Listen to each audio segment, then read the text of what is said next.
What's going on, everyone? Hello, hello, hello. How are you all doing out there? Happy Sunday, happy Sunday, happy Sunday. Thank you so much for tuning in to another episode of Just My Opinion Reviews. Guys, this is a full spoiler edition. We are talking the latest film from the legendary director, the Grand Master of IMAX himself, Christopher Nolan, again with his latest film, Oppenheimer. It just dropped this Friday, July 21st, 2023. And it's going against Barbie. And so as you're in the chats, let us know what you thought about Oppenheimer. Also, what you thought about Barbie. I still haven't seen it myself, but I do want to see it. But I have seen Oppenheimer more than once in a way. So this is going to be our spoilery discussion. We're going to spoil this movie up, down, left, right, in, and out. As if you've already seen it, you have been warned. Hey, and feel free, talk in the comments, talk in the chat. You can spoil it away. You don't have to put any spoiler tags or hit enter 12 times before you hit your comment. It don't matter. If you clicked on this video, you are ready for all of the spoilery goodness. And as you guys see, I am not by myself. I have my lovely guest, Miss Kimberly Currin, coming all the way from Southern California. Hello, ma'am. How are you doing today? I miss the film community, and I'm so happy to be talking about film right now. Oh my gosh, I've missed you all. And Brandon, you are just my favorite person to talk to film about. So I'm so excited to get into this. That's what's up. Well, that's flattering to hear, ma'am. That's flattering to hear. I love talking film with you. So, it's good to have you back. And just to know you're always welcome. All you got to do is like, hey, I want to come in at this time. And, I'm going to send you that invite. So I'm glad you're here. Thank you so much for being here, ma'am. And guys, if you are interested in what we have to say today, if you love it, you can follow both of us on social media. Our handles are on the screen. Her information is in the description box of this video. And like always, she is on my channel tab, smack dab in the middle right there. Bam. And this is what her channel looks like as well.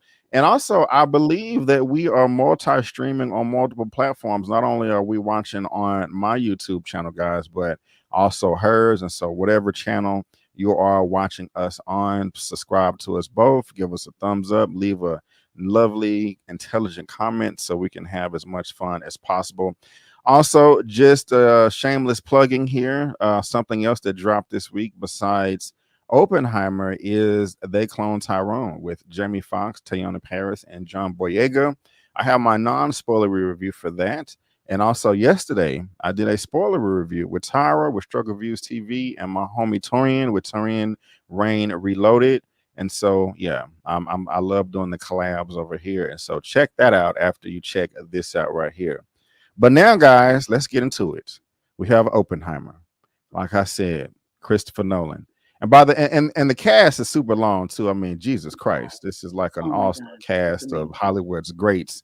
And so I can't wait to hear your commentary about that. But Kim, I've hyped them up. I right before we started, I was running downstairs like, do I want to get my collection again? I got my whole Christopher Nolan collection. Maybe if we have some time later on, we can geek out about us, our ranking and where we will put Oppenheimer, amongst his other films. But I was really looking forward to this, as most people were, as I'm sure you were too. Christopher Nolan's dope. He's one of the best in the game.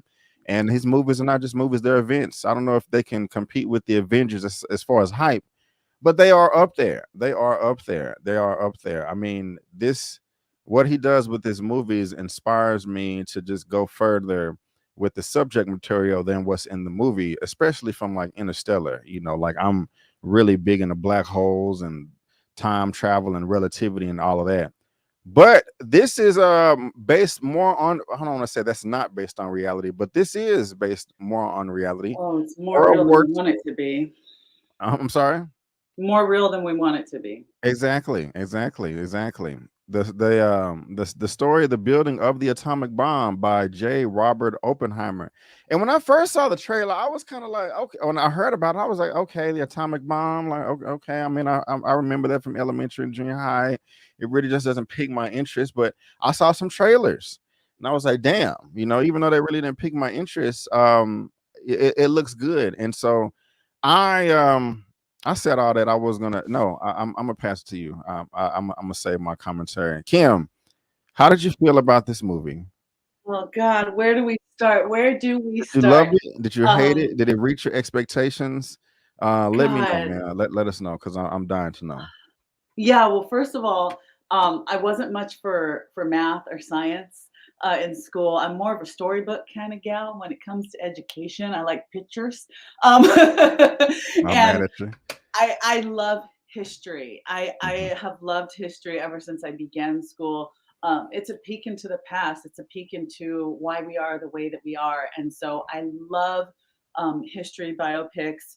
I love films that talk about events in history. And to be honest with you, this is one of the most significant events in world history. And we don't really talk about Oppenheimer that much. I don't Right. that conversation never really starts. I mean, sometimes, what up, Layla? Sometimes we may talk about, especially with stuff in the news or what's going on in the world, nuclear war, or World War III. But honestly, a true understanding of World War II and the Manhattan Project is, I've watched many documentaries. I am that chick. I'm not out with friends on Taco Tuesday. I am home in my robe watching documentaries because I'm a nerd. But I've watched many documentaries actually on the Manhattan Project, but I've never really seen it in a theatrical format and tackled with such depth that Christopher Nolan took us in. And I want to say, first of all, I absolutely love this film. I think for a cinephile, this is the equivalent of someone who is a true artist traveling to Europe and going to see the Mona Lisa in person. Oh This wow. is, if you're into architecture, this is an architect going to one of the most complicated buildings and just standing there and being in awe. For someone who loves film, every piece of this film was a work of art. I believe this film was a masterpiece. And the way Nolan approached this, and especially bringing on your boy, Hoyte von Hoytman, such an incredible cinematographer, frame for frame. This was a masterpiece. And I know we'll get into it, but in terms of character development and the screenwriting, this was an absolute masterpiece. Now, mind you, this is a very cerebral film. Nolan, one of the reasons, one of my nephew was like, "Why does everyone want to watch a Christopher Nolan film? Like, what's the deal?" I'm like, "Here's the deal, kiddo. He is incredibly cerebral. As you can tell, I'm not the cool aunt, but he's incredibly cerebral. He's that filmmaker that doesn't just entertain us and go, "Oh wow, outer space. Oh wow, time travel." He makes you think about these things that are such lofty ideas and brings it down to a tangible realization of beyond what if. But like, whoa, I think this guy just stepped a step before what if of like Interstellar, it blew your mind, but parts of you were like, I I so don't get this, but I really get this. He has a way of doing that to us. Like Inception. I don't know how many people I talked to that were like, saw Inception the first time and were like, it's a dream within a dream. And then I wake up, but I'm dreaming. And then I still dream, but I'm in the dream. I don't get it, but I get it. You know Right. what I'm Right. saying? Yeah. Like Yeah. Christopher Nolan does that to us. And so people like to be forced to think. We like to have our minds bent and messed with a little bit. And ever since a Memento, like he has been doing that to us. He's been making us sit in the theater going, "Wait, what? What?" But then we're so entranced by how he's telling the story that we're like, "Okay, I vibe with that." Um, I think he does that here, but what's so great that I haven't seen him tackle very much is a real true story. Is something that happened, a man True. Yeah. that has many interviews, memoirs. I believe it was American Prometheus is the book that this film is Hmm. based Hmm. on. There's a lot of true tellings, a lot of testimony, a lot of record of the actual events in this film. And so this isn't a lofty idea. Like Oppenheimer said, theory can only take us so far. And Exactly. this film goes beyond theory and into the strange, bombastic reality that we could have set the world on fire, but we did it anyway.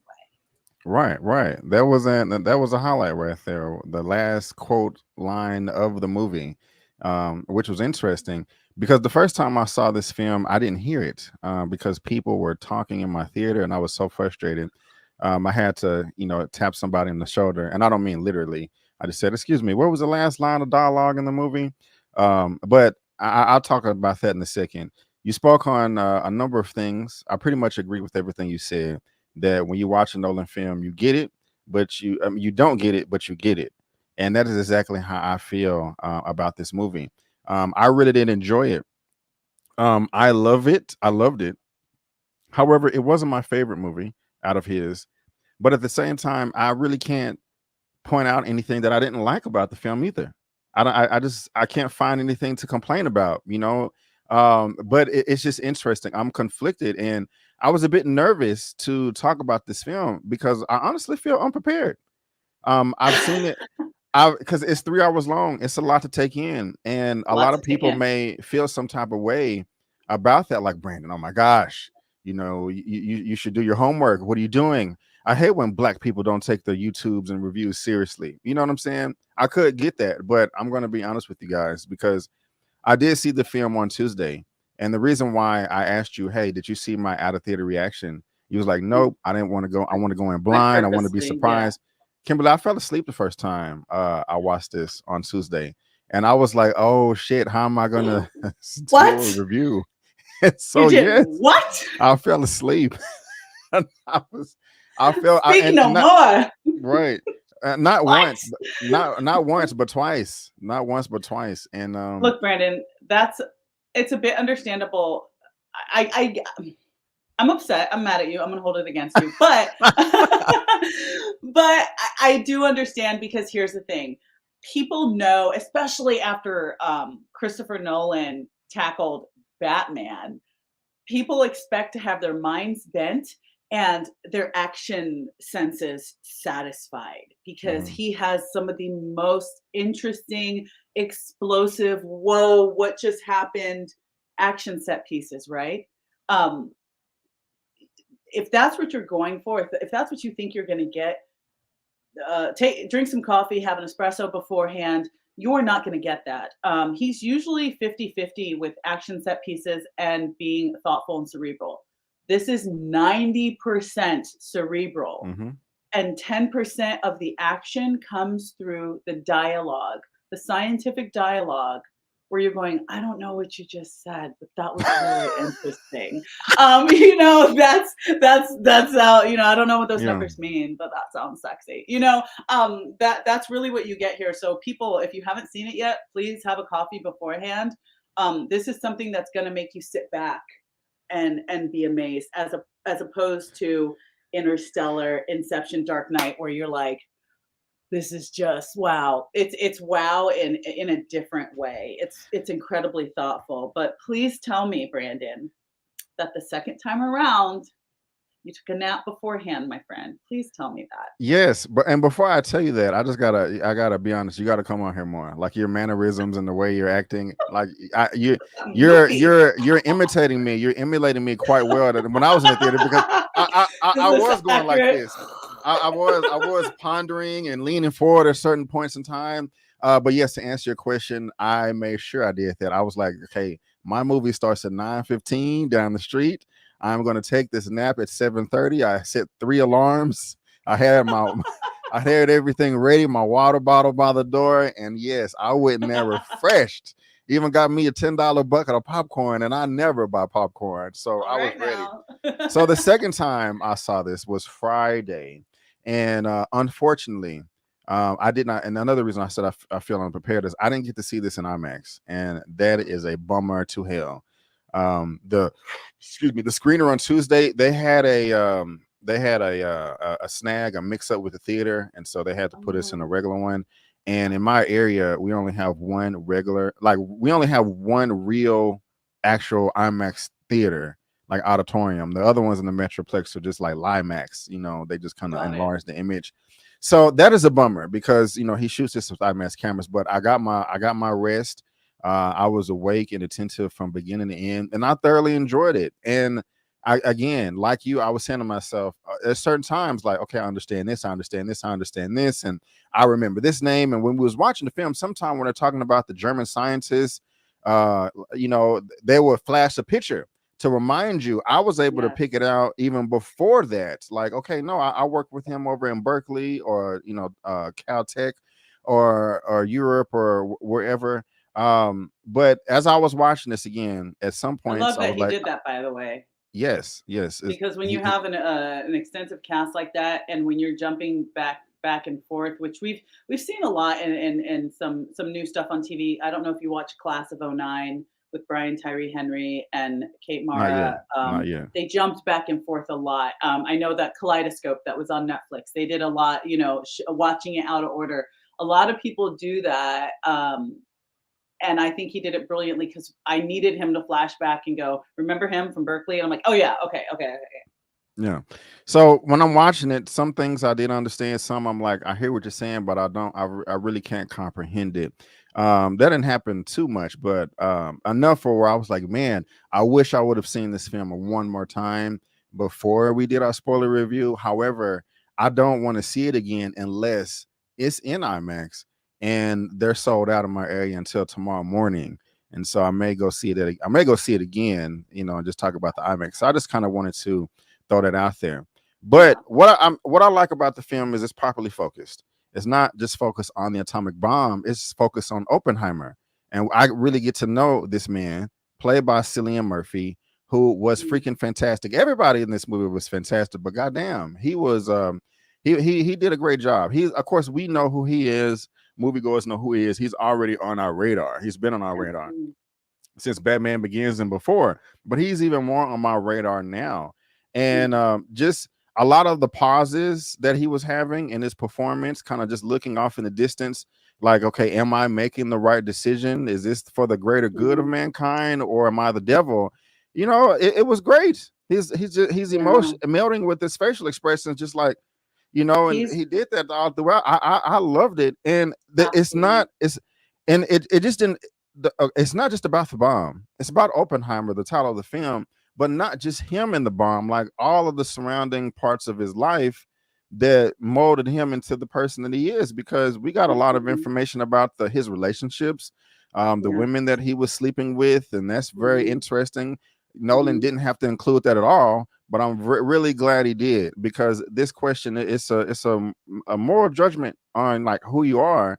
And we got to see who Oppenheimer was. We got some Yeah. religious and spiritual debate, the dialogue in here, political, Communist Party, this and that, Yes. somewhat even Yeah. a Vice courtroom versa. proceedings, and it was just so much wrapped up in this film. And of course, we have all the technical stuff too.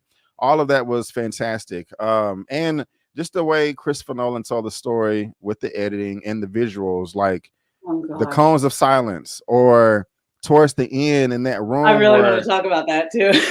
Yeah, yeah, no, yeah. Yeah. towards the, I don't know the actor's name. You know who I'm talking about. I was gonna say the white guy, but everybody was white in this movie. Jason Clark. Yeah, okay. Jason Clark. When Jason Clark Yeah. was Yeah, my drilling dude, yeah. him, and it was like we were seeing, Roger Ross. Yeah, he played Roger Ross.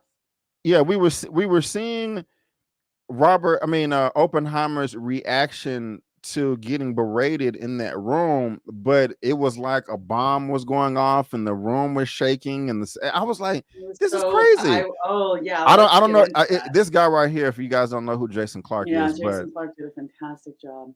I loved all that. Yeah, there were a I think lot he of knocked it different out the themes. park. So Yeah, yeah, absolutely. Yeah, go there ahead, go was a ahead.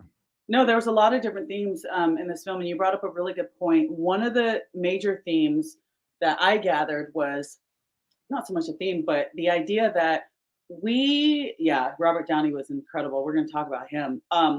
We the the people that we consider the major decision makers of our lives, we think normally in our society we get to vote them into office, right? Hmm. We get to go vote. We get to campaign for them. We don't vote in scientists. We don't vote in doctors of philosophy, maybe the attorneys general, but we don't vote in doctors of physics. We don't vote in chemists. We don't vote in some of the people whose very hands, and I mean that literally, their hands are doing experimentations that result in major decisions that are made in what we put into our bodies, what we allow into our atmosphere, what's running in the subways, in the pipes, the gas in the pipes underneath us. Some of the most important decision makers in the world, we don't get to vote them in. We don't get to have any say about how much power they end up having and how that power gets in their hands. And that's something that I think Nolan explored in this film, is how we as people are so incredibly complicated and how delicate life is. The fact that so many lives were put in the hand of a man that was, I don't believe Oppenheimer was a villain at all. What this film explores is, let's go into the details of this person's life who literally held each and every life in the world at that time in the 40s in the palm of his hand. Let's go into his mind. Let's go into his family. Let's go into his psyche. Let's go into his social settings and really explore. Was he a villain? Was he a martyr? Was he compassionate? Was he cold?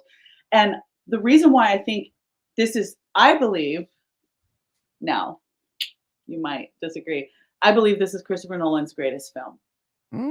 Because I think an action set piece, while complicated and while there is a challenge to do an action set piece correctly, in which I feel like Nolan knocks it out of the park all the time, from Dark Knight to Inception, the hallway scene when they're fighting as in anti-gravity. Are you kidding me? How many people can do that? I'm not saying he's not a master at action, but I'm saying to tell a story like this without so much action and to have to really convey horror and terror simply through your screenplay, that is a feat that is so incredibly difficult. I mean, it's a slower film, and yeah, I know you fell asleep, and some people, if you're not ready to get your thinking caps on, kids, get your thinking caps on, because this is a thinking film. If you're not ready for that, yeah, you might fall asleep, but to come out of his normal action personality and come into something totally cerebral and to explore simply the human condition, that is incredibly difficult, and that's a tough story to tell. And that's why I think this is one of his most brilliant screenplays, or adaptations of a screenplay. He adapted it from a book, but it's one of his most brilliant accomplishments is Oppenheimer, because like you mentioned, and something that I picked up on, it showed me, like, now that I think of it, oh my God, Oppenheimer, if you remember in the film, he talked about, and they did a great visualization of it, there was a small percentage, but there was a percentage that when they did the test at Trinity, that they could have set the atmosphere on fire. They could have set air and water. They could have vaporized the ocean and vaporized people. Although it was a small chance, or as Oppenheimer said, it's nearly zero. Near zero. Yeah. Nearly. That, you know how many things have happened in history that were in the smaller percentage instead of the larger percentage? A whole bunch. The fact that nearly could have been a very real reality, we wouldn't even be sitting here. I do want to know, what is that man like? Who are his affiliations? And I think one of his biggest crimes that I think was great in the development of his relationship with Lewis Strauss, played by Robert Downey Jr., one of his greatest crimes, if you will, was just being open-minded to so many different people with so many different ways of thinking. Yes. Because like he said, he wasn't a communist, but he was open to hearing. He was that guy that there's not many guys like that today, that I think there should be more, not guys, but people that say, I don't agree with you. I don't agree with your politics. I don't agree with your religion, but I'll sit and I'll listen. Right. I'll come to your little meeting. I'll come to your church service. I don't agree. I'm not going to agree when I come out, but I will listen. We need more of that. And honestly, during the time of McCarthyism, where if you had an adversary, all you had to do was point to someone. If you wanted your neighbor, a business that was rivaling your business, if you wanted them to go out of business, all you had to do was point at them and go, communism. And then everyone, that's what McCarthyism was. People's lives were being destroyed because, I heard you talk to a communist. You must be a communist. You're a communist. Your life is over. that's really what was happening during that time, and that's what Louis Strauss did to him. And I want to go into later Louis Strauss and what a Oh baby he yes, we was. gotta say that. Yeah, But yeah. Let's I say that really one. think that's one of the larger themes of this film is who is the man who had our lives in the palm of his hand, and what was he really like? And the answer is, like many of us, he was not Thanos. He wasn't a dimensional villain. He was a complicated person. And I just want to shout out the screenwriting, and I know we'll get into it, but real quick, Emily Blunt as Kitty Oppenheimer. She should get nominated. She was fantastic. But what I want to say real quick about that, about her, the writing was so good because like I said, one of the major themes of this film is how difficult we are as human beings. A lot of times in movies, when they show a woman who is complicated, they will write her as hysterical or boisterous and loud or disrespectful. Not many screenwriters understand how to write a woman as complicated. Kitty Oppenheimer was supportive of her husband. She was complicated. She was cold. She was difficult. She was an alcoholic. She didn't like being a mother. She loved her kids, though. She was what many of us women are, as you know, we're complicated. Oh my And that, goodness. that's okay. I'm a woman. I'm complicated. I'm not one dimensional. Layla gets it. They wrote that so well because you felt how much she loved him and how compassionate she was towards him. But I think she was 32 and he was her fourth husband. This is a complicated woman. Yeah, she was. Yeah, she was. She Yeah. supported him, but that one fantastic scene where he had the affair and the woman he had affair with, played by Florence Pugh, died, and I saw so much compassion. She went on a horse to find her man, to find her husband. She was on that horse riding around looking at in New Mexico in the mountains, like, oh my God, something happened. Where's my husband? When she found him, she was so compassionate. And she ran to him and picked her man up and was like, baby, what's wrong? What happened? And the minute he said, the woman I was having an affair with killed herself, she grabbed him by the collar and say, you don't get to sin and then make us feel sorry for you. And then kind of threw him back.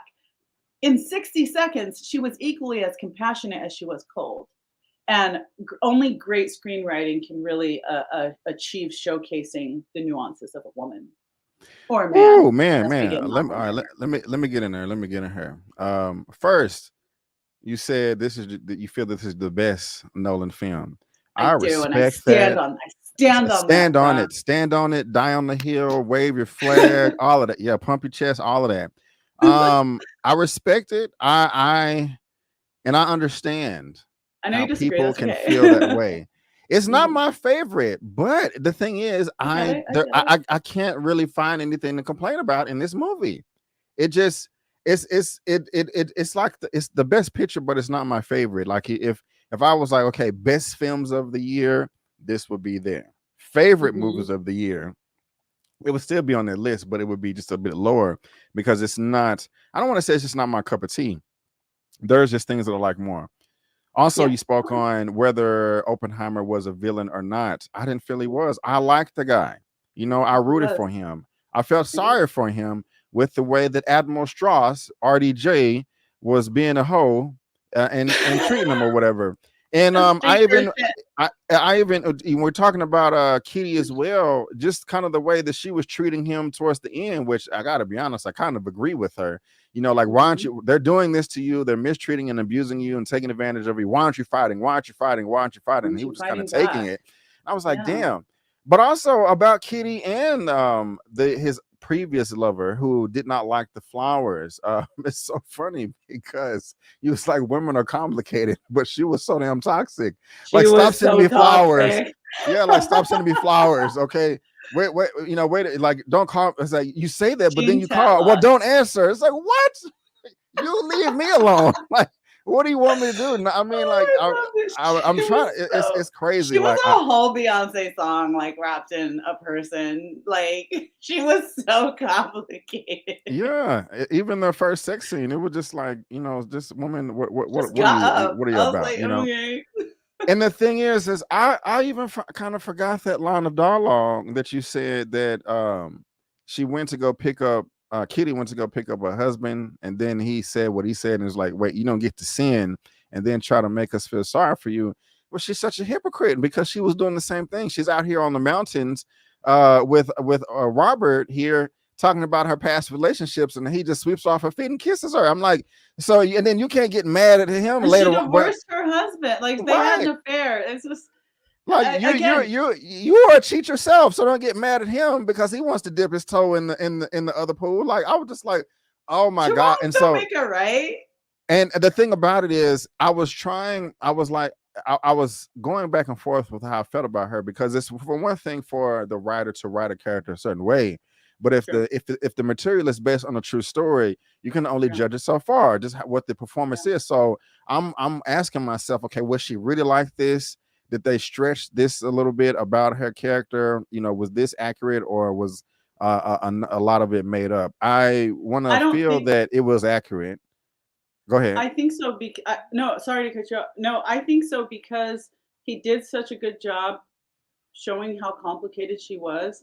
If you think about it, a lot of times we have our protagonists and our antagonists, and they are just directly that way. Like, for example, Louis Strauss was easy to portray that way because he was a villain in real life. Man, yeah. Like Hitler is one of those people. He's a villain. Okay, point blank. Period. He's a villain. But then you have just complicated people that are like I the reason I do believe Kitty Oppenheimer was like that because that was such a real portrayal of how gray we are as human beings. Hmm. And it's very difficult to capture the gray in people in a film because in a film we want to know who I should hate and we want to know who I should like. It's like Oh, Captain nice. Okay. America. Right. Day one, I know I like him. I know I'm gonna like him, even when he's troubled. Whatever choice he makes, I'm gonna like him because I know him. We as human beings are so gray, and Nolan did a phenomenal job of really showing who's gray, who's black, and who's white, or who's good and who's evil, and all that. I think that's just great screenwriting right there. Yeah, and this movie makes me want to go back to college, and learn as much as I can. Like, after we have this conversation, one of the things that I really get a high off of is when we have these movies like Oppenheimer or Mhm. Mars from Uh, who did that? Kenneth Branagh, did he direct the, that? Kenneth Branagh, not the Mars, Martian, but Martian, the the Martian. Martian, the Right, right. Martian. Was Yeah. that Ridley Scott? Yeah, really, Scott. Ridley Okay, Scott? sorry. Yeah, really, Scott. Mm, When we have stuff like Oppenheimer or The Martian or mhm, Interstellar mhm. or or for fan or the Fox, the Michael B. Jordan Fantastic Four movie, I like to see real life scientists, chemists, physicists, engineers, mathematicians. I like to see their perspective on the movie, on how real it is to life. I get a high off that. Like, I don't know if there's a Um, black, and especially if they're black. I love Neil deGrasse Tyson. mhm. His commentary. I listen to him every other day. His commentary on The Martian, and so I want his commentary on this right here. Yeah, Dr. Clifford V. yeah. Johnson is a dark chocolate physicist that I discovered 10 years ago. Talks about string theory and stuff. He gave his opinion. I know you've heard of Screen Junkies. Yeah, Um, yeah. is it Scott Mance? Is it the Scott Mance? It's not Scott Mance. It's some other Dan guy. Murrell? Not Dan Murrell. That he was he's I don't I'm not no shade. He's real small and he has dark hair. But he had a segment like called Movie Science with Screen Junkies, and he had Dr. Clifford V. Johnson, a black physicist, on there talking about the ins and outs and the details of the movie. I cannot Mhm. wait to see that about this movie. And one of the things I loved about Oppenheimer so much is of him assembling all of these genius minds together, not only Oh, in the I States love but that. around the world, coming together, putting their brains together to solve a problem, like a race Yes. solve an equation. That was so exhilarating to me. I And just love that. it was just so it was just a geek out. It was, I don't know, like It was the a Geek giant science Avengers. Comic-Con, It was right? the Geek Avengers, And it's so man, you little. know? Every time Oppenheimer would meet another scientist or professional, they're like, "Oh my God, you're Oppenheimer. I read your theory on isotopes, so I I read your love theory on this." And everybody is salivating at the mouth from everybody, like, "Oh my God, I'm a fan of you. I'm a fan of you. I'm a fan of you. And you did this and da da da da." I really did like that. I'm just like, I'm smiling, like, damn, like they're all smart as hell. Everybody's smart. you everybody's know, smart. And you everybody's a know what? That genius. that I agree with you, Brandon. I really loved seeing the science community. Yes. I really, bro was yeah, Chief Leaf. He was collecting his own Avengers team. He was like, now let's go get Teller. Yes, another um, favorite character of mine. Right. yes, yeah, Benny Safdie was just bomb in that role. He was just so amazing. And I just I gotta give a shout out to the cast. Um, Man. there's so many things I want to talk about right now. But quick shout out to Benny Safdie. He did an amazing job playing a scientist. I love learning about different communities of people. Like, I think we all know a lot about athletes, right? Whether you like Hmm. to watch 30 for 30 or you like to watch sports documentaries or whatever, we know a lot about politics, how their community is. We know a lot about celebrities in their community. I really wanted to learn about the science community. That's fascinating. The kind of guys that are cerebral. Like, I really like cerebral guys. I like nerdy guys. I like engineers and guys that can Yeah. talk about stuff where I'm like, I don't know what you just said, but okay. Like, that's like my jam, low key. Naturally. Shout out to me. But I really like guys like that are thinkers, that you're looking out to space and I'm like, what are you thinking of right now? And that's why I love that this film really goes into Oppenheimer and his crew. I think some of the interactions, the one of the most amazing things to me were that this was a fraternity of world changers and history makers, right? He ran into, is it Heisenberg? Hmm. Hmm. Early in the movie, Werner Heisenberg, who actually ended up, if you're a history buff and you want to correct me, I welcome it. But I believe, according to my memory, he helped the Nazis. He ended up helping the Nazis. Um, I believe he ended up being a major villain later on. But Oppenheimer, he read his papers and he was a huge fan. Oppenheimer was a huge fan of his. Yeah, Matthias. And later on, that guy became someone that really impacted the world in a negative way. One of the things with you saying that, of all these scientists coming together, that I want to highlight, that I thought was incredibly fascinating about a man I want to know more about. And I want to see, if there's not already a film about, I know there's different films where Einstein is in there, but I would really love for Nolan maybe to do the Einstein story. I so enjoyed the relationship between Oppenheimer and Einstein. I thought it was Yes. really beautiful. I thought it was, they weren't like besties, but they were brothers in science. They Right. were both world changers and history makers. They were both men who understood the weight of their passions, and who could understand each other's difficulties in carrying the weight of their passions. And with that, I want to ask you what you think Strauss's freaking problem was, man. What was your interpretation of Strauss and his issues? I wish I knew what his issues were, but he was just a disgusting human being, man, an insecure whiny baby bitch. Yeah. To sum it up, I like, didn't want to say it, but you man, said it for me. petty Yeah. petty level 9,000, man. Like, Yeah. he Super was just petty. I don't, a lot of people misuse this word, I may be, but a narcissist, ego Absolute, driven, absolutely a narcissist, just 100%. ridiculous. I mean, Yeah. just you have to win an argument. You can never be wrong. Yeah. Super duper insecure. I mean, to do Sneaky. that, the lengths that he Yeah. went through to destroy this man was crazy. Yes. I mean, It, it's it so was insane. conniving. Like, it's just, you he. No shame at all. No remorse. He's a No true shame, no demon in remorse. my opinion. I Yeah. didn't like him. I didn't. He needed his ass whooped. That's the maybe this would have been my favorite Nolan film if he would have got punched in the face or something. You're like, they But didn't punch me in the throat. he I definitely deserved it. The acting was great. The performance Oh, was Robert Downey fantastic. Jr. Yeah, I man. think we needed after seeing him as the hero of Tony Stark for so long, um, it would to me it was a don't it was Robert Downey going, now don't forget who I am. Don't forget I am a Hmm. veteran actor. I go deep. And I really needed to see Robert Downey as the antagonist. I really needed to see him in a negative light. I think after seeing him play Tony Stark for so long, and he's just this hero and this martyr, I really enjoyed seeing him play the opposite. And it just reminded me of how incredible Robert Downey is. And on a personal note, he just real quick on a side note, he's an amazing American comeback story. For those who Hmm. didn't know, he was on drugs. He was in prison. His career was over. Mel Gibson actually helped him to get his career back. And I was talking to this is off topic, but I want to share it. I was talking to a young man one time when I used to volunteer in foster care. And this young man had gotten into drugs and gotten his life off track and said, I'm done. I can never get my life on track.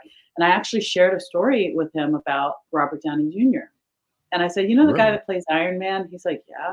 And I'm like, do you realize his story is worse than yours? And Mm. he's like, what? And I told him about Robert Downey and how he went to prison and how he came back and it lifted this young man. And so for those who don't know Robert Downey's personal story, look into it because it's really amazing. He shouldn't even be here right now in terms of like all the drugs he took, but in terms of the crimes he committed, it's really amazing that he's made such an incredible comeback. And I truly would like to see a nomination for him in this role. He Me too. played petty very well. He played vindictive very well. And I want to highlight something, kind of jumping off of the relationship between Oppenheimer and Einstein. One of the things I love that Nolan did is when they were by the pond at the university and Hmm. Oppenheimer was talking to Einstein. And Strauss was like, "Oh, I can introduce you." And he's like, I already know him. We're buddies. Right. And that scene where his hat flew off, and Uh-huh. you see Albert Einstein's personality a little bit. Like he thought it was funny that his hat flew off. You could tell. Oh, I don't know. yeah. I got little bits of Einstein's personality that made Hmm. me love him, and I love that famous photo of Einstein.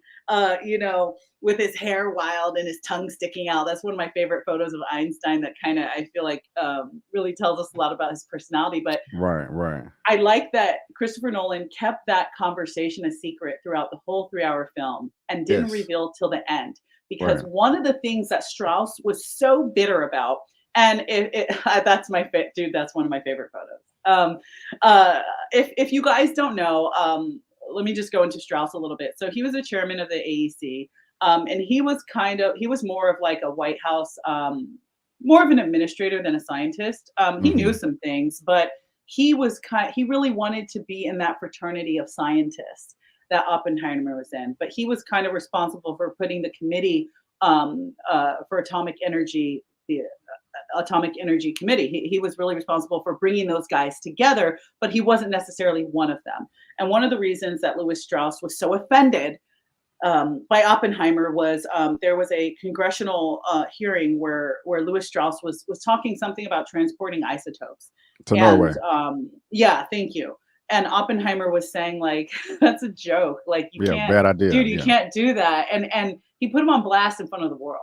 Right. He Right. Oppenheimer humiliated Lewis Strauss in front of Congress and in front Right. of everyone, essentially the president, and he was humiliated. He was embarrassed. I still don't know if Oppenheimer did that on purpose. I think he might have a little bit because I remember his lawyer saying, "Okay, that's enough. Like you went a little too far," and he's like, "Oh, did I?" So I don't really know what that was all about. However, the scene where Einstein and Oppenheimer are by the pond, and Oppenheimer says something to him, and the way Strauss reads the situation is he's talking about me. Right. It's crazy. He's bringing all the scientists against Right. me. They're Right. ganging up on me, and that's what I made him will a little destroy bit him. much. Yeah. I will Yeah. destroy him. But I love at the end, we see actually that conversation with Oppenheimer saying to Einstein, remember those calculations I brought you? I realized I could have destroyed the world. And Einstein was saying, yeah, I remember that. And and Hmm. and after everything, Oppenheimer was confiding in his brother in science of saying, dude, I think I did. Yep. I think I may have destroyed the world. And that moment between them was Einstein not being able to say to his friend or his colleague, "Bro, calm down. Calm down. No, you didn't." He It's wasn't all able to good. say that. He had to look him in the eye and go, I think you did destroy the world." And that is so heavy for a man to weigh. It's one thing to make a mistake that you feel bad about. It's another thing to kill over 200,000 innocent Japanese men, women, children, elderly, babies, kids, and vaporize them and have that weight on you. And when excuse me, when Einstein walked past Strauss, he was just in his thoughts. He wasn't trying to be mean to Strauss. He wasn't like, I don't care about you. He was just in his thoughts because he and his Yeah. friend just had a moment where they realized we have the world's lives in our hands, and I don't think I did the right thing. Yeah. And so he was just lost in thought. And this is an interesting thing about pride. And that I think that Nolan did a great job of showing his bitterness and his pride. It's like, I wish I could say to Strauss, ain't nobody thinking about you, Otis. Yeah, bro. Like, Yeah. Get it's out your not feelings, about man. Yeah. you. Get out Right. of your Right. feelings because this guy that I don't know, it's debatable whether in terms of his scientific achievement, Oppenheimer deserved the Nobel Prize. Absolutely, because the atom bomb could have been a great protection for us, which we didn't end up using against the Germans. And that was one of the things that Oppenheimer was so distraught about because he was a Jew. And there was a beautiful scene where he was arguing with Matt Damon's character, who, shout out to Matt Damon. Very funny. He was the comedic relief in this film. Yeah. He played Leslie Groves. He was so funny. He was like Mr. America, like can't get anything past me. He had some great comedic moments actually. Hmm. But he was saying to him, they're not putting your people in camps because Oppenheimer was a Jew. Hmm. And so this was when he was developing the atom bomb. What a lot of people that don't know the history behind it need to understand really strongly when he was developing it, he was not considering dropping the bomb on innocent Japanese children and women Right. and people. Oh, excuse me, sorry, I dropped my foot. He was thinking about, we're building this in a race against the Nazis. We're building this bomb to fight the Nazis.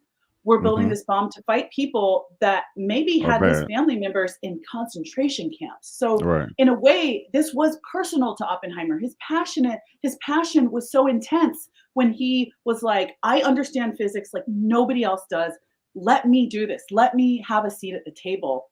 Because his people, the Jewish people, were being annihilated under the Nazis. So that's why it was such a letdown for him. It was such a shock to him when Hitler killed himself and the Nazis surrendered.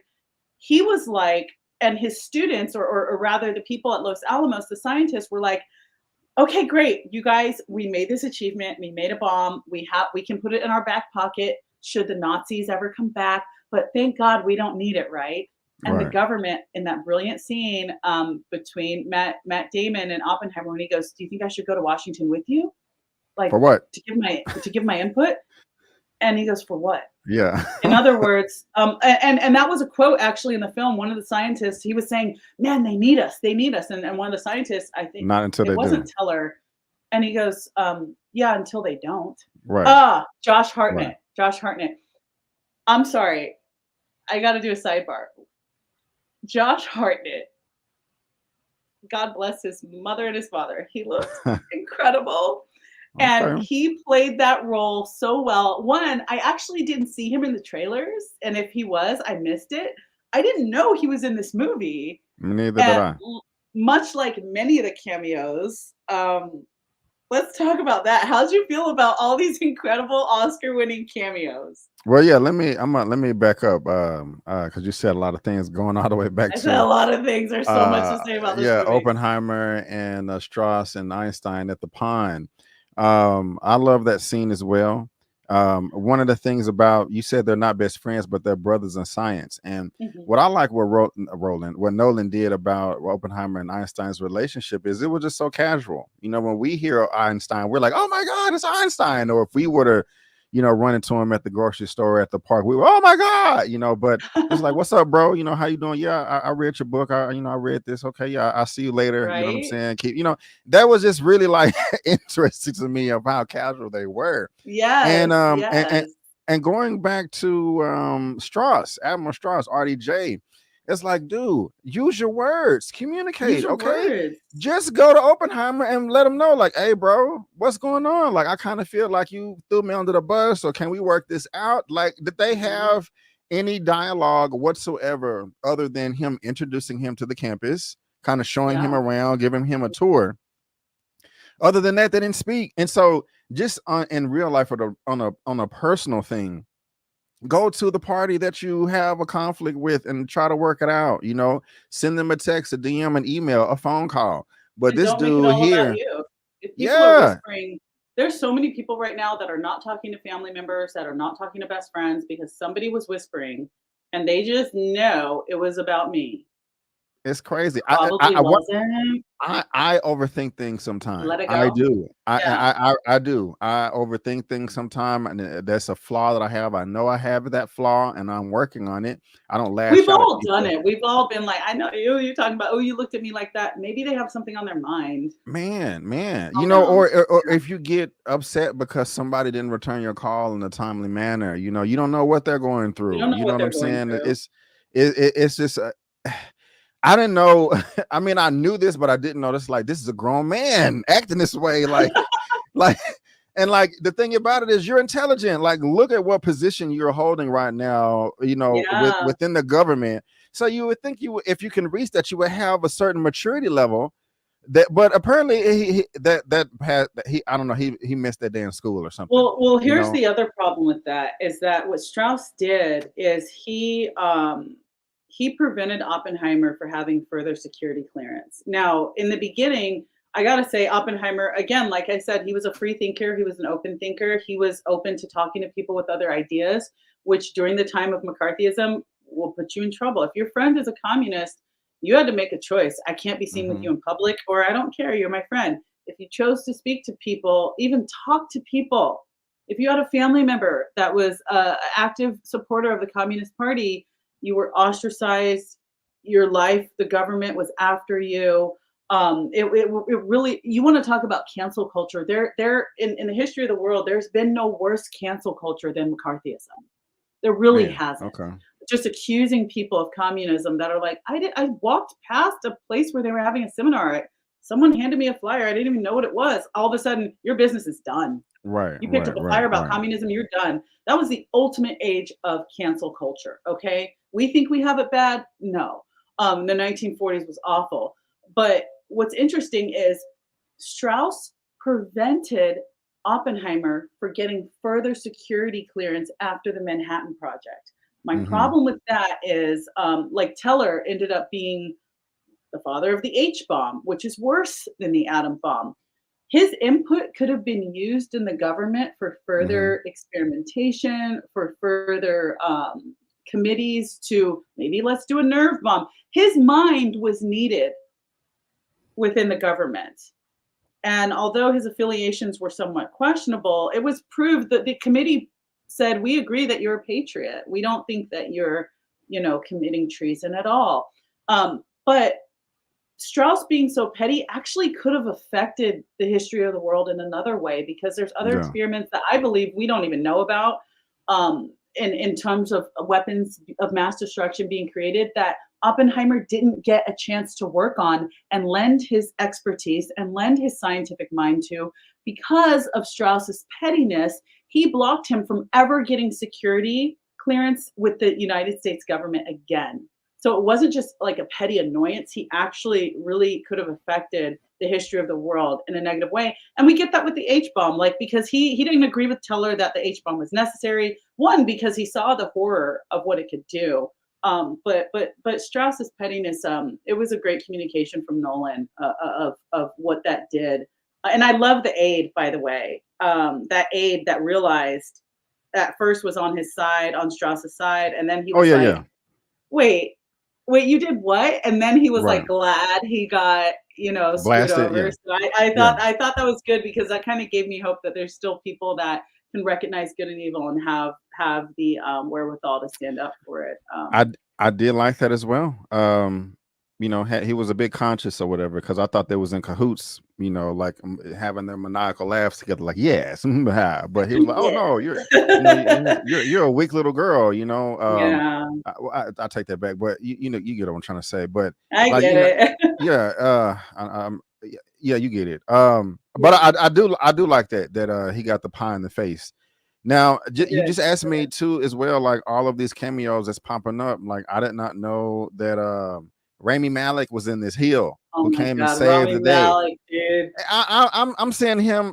Last time I seen him in Bohemian Rhapsody, and he's jamming about this city, oh yeah, which I love, freaking amazing. One of my favorite movies of this year. But in here, he's putting Strauss on the fire, and I like that. Dane DeHaan, also Gary Oldman as President Truman. I like as Harry Oh Truman. man. I like that. I Can was like, oh my God, what are you doing here? Get him out of here, this crybaby. I love that too. Oh my So yeah, yeah. gosh. Can I just say 5 minutes with Gary Oldman in a movie is worth it. If that's all we get, I'll take it. Mm-hmm, Uh, mm-hmm, it was mm-hmm. such a short cameo. Gary Oldman, I'll take a 2-hour movie. I'll take 5 minutes with that man. And He's yeah, phenomenal.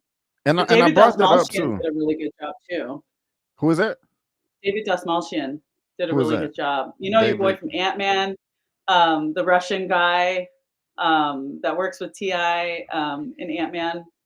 David Yeah. Dastmalchian, he Yeah. played, Okay. William Borden. He played the guy that was really helping Strauss to screw Oppenheimer over, and Okay. throughout the movie, you couldn't tell if he was friend or foe. I thought he did a really fantastic. I was very happy to see him, see more of him in a Nolan film, and again, I love how directors have their crew, yes, he was. I love that, Martin His Scorsese has his crew, certain people have their crew. I love Nolan's crew. He's always, unfortunately, Michael Caine, I heard, wasn't able to like schedule wise be in the film because I would have loved to see Michael Caine anywhere in this film. But I love man. that he's just got this crew that he rolls with. Like you're always gonna see certain people in a Nolan film, and everyone always has a different feel each time. But Jack Quaid was in this very minimally, but he was the scientist who kind of brought levity as well because he would always bring his bongos to the meeting, and you're like, "Why do you have bongos? It's a test of a nuclear weapon." He's like, "We gotta celebrate, bro." And I was just like, "This guy is so wild."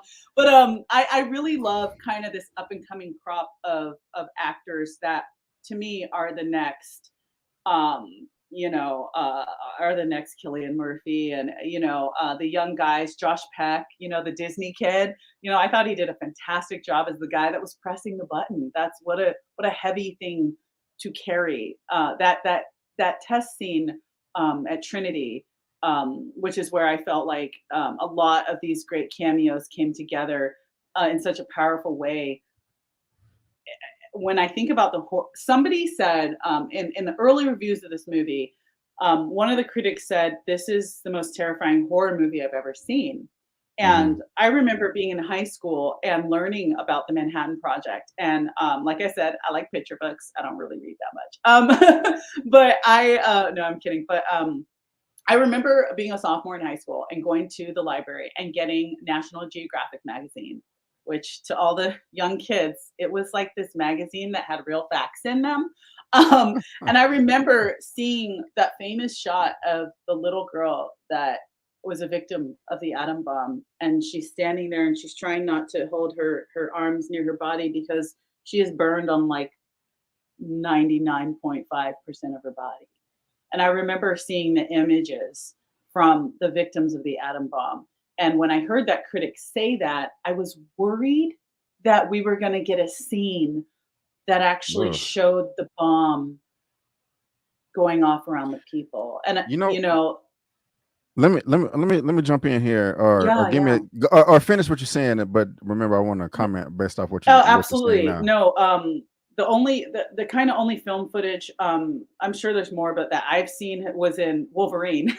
When Wolverine, the atom bomb went off and Wolverine got in the whole with the gentleman, and Wolverine, of course, after he was burned, he healed.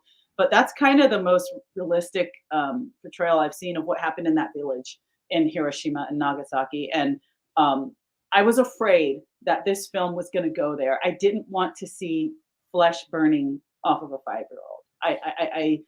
I didn't want to see families being completely vaporized. I didn't want to see just the physical, what happened physically with that. But I Hmm. have to say the screenwriting was so good because again, they were saying so many scientific things that were going right over my head, but I understood the gist. The writing was so good. I was terrified in the ones and zeros of this film. I was Hmm. terrified by the descriptions of the science as he was explaining a little bit of and Killian Murphy even said, "Oh, don't even ask me what I said meant because I do not know." But when he was speaking scientifically about splitting the atom and what that means and how ahead they were of the Nazis in terms of the science and something happened in the news where they were like, look, the Nazis tried to make a bomb, but they screwed up. And he was like, see, we are ahead of them. Right, right. Just the science, the talk of the science alone was so terrifying. And again, that's why this is one of Nolan's, I believe, best films, is because he drove home how completely terrifying an atom bomb could be to the world without showing me skin peeling. There was one scene in the Yes, and gym. There was one scene in the gym. hold Go on, for it. Go yeah, for it. right, Go right. for it. Go for it. Go for That's it. how I was trying to come in. Go for it. Yeah. Before we go there, because I was about to say he did show it in the gym, but Yeah. One scene. the reason why I left this comment up because I wanted to ask you about this David I can't say that Desmalchian. Desmalchian Borden. He was the tutor, excuse me, at the very beginning of the film, correct? That was giving Oppenheimer a hard time in the laboratory, kind of picking on him. Mhm. And he tried to he was about to poison his apple. Oppenheimer, that's Borden, No, correct? That's no, not Borden? no. That was actually that was a tutor of Oppenheimer's that later actually won the Nobel Prize, who he didn't like. That was and that was true. He did poison his apple. But no, actually Borden came in later. He was more so working with the AEC Oh, and okay. trying to discredit. Okay, okay. Now, how did you feel about the gym scene? Because I did see another review or two, and they spoke about this scene specifically, just how amazing it was and breathtaking, Mhm. etc. That to me, that as people are cheering him on and like, yeah, you saved the day, you built the bomb, and they blew it up, and destruction, America, and all of that stuff. Yeah, But as people are cheering and hooting and hollering, it switches, the audio switches, and you can hear the cries of all the death and the screams and the torture, and it looked like he yeah. was stepping in a bird, like a bird carcass, or like the Excuse me. remains of a blown up torched animal or something. That freaked me out. That scene right there. How did you feel about that representation of the visual of the Look, man, destruction of the bomb? Did you like it? Did it work for you, or were you like, what the crap was this? What was he thinking? that was my scene. That was my favorite scene in the whole film. Wow. That was a visualization of the vibration of the moment in history that Oppenheimer caused in history. Hmm. That was the visualization of the exact vibration because obviously behind him the wall started to vibrate as he is going through the gym. And for people who need a refresher, after the atom bomb, after the test succeeded and the bombs went off to where they were going to go, everyone was kind of celebrating. They went in this gymnasium to kind of have a pep rally, if you will. That Nolan did such a great job of showing how we can be in the planning stage of something, right? In the excitement of a moment and so excited about something, but there's that moment where you come down and you start to realize the repercussions of your actions, or you start to realize the impact. It may be positive, but you may be like, wow, I'll never be able to walk into a grocery store again. Like I'm famous for Hmm. the rest of my life. Um, that he showed through the vibrations in the scene of the camera work Nolan, Oppenheimer feeling, okay, guys, we did it. Oh my, Well, oh, gosh, we did oh it. my Yeah. God. Oh my Yeah. God. What did I do? What did I do? And I don't know if you caught this, Brandon, but shout out to the sound design team Oh in yeah. this film. Shout out to them. They did an impeccable job. The score by Ludwig Göransson was incredible. Um, Man. there was a scene where the people were cheering and they were stomping, and all of a sudden the crowd goes silent and you hear this scream. And it was within the people start cheering again. So the scream was kind of meshed in there. I don't know if you caught it, but it was the scream. I clearly caught it. It was a scream of a child. Oh yeah, I definitely heard it. Yeah. Yes. And then as he goes through the hallway, it gets louder and louder. But that first scream, what's interesting to me that I want people to remember in terms of sound design and how this all works is anytime you're in a film, whether it's a grunt or a screen, you have the voiceover department or Foley, or you've got a department that's listening to hundreds of different types of screams, right? And if you're a parent, your baby, or if you've been around a baby, babies have their hungry scream, their tired scream and crying. There's a lot of different types of screams they could have put in that moment. The sound department was incredible because I heard that, and for me, I was like, that's the sound of a child being burned. That's not Yeah. a scream like, ah, oh, ooh, what was that? Yeah. Or, ah, a scary man. That was the scream of somebody's flesh burning. And again, Nolan did a great job of showing us the terror of the atom bomb without totally showing us a complete scene. There was that scene where he was, like you said, Brandon, where he saw the girl and he was just imagining her face being Oh, that was awful. vaporized. Yeah. But I want to say Ugh. I appreciate that those were glances and they were flashes, but I appreciate that there was no like 2.5 minute scene where we saw people walking in a village carrying their stuff and all of a sudden see Right. them blow away. I didn't want to see that. I didn't need to see that.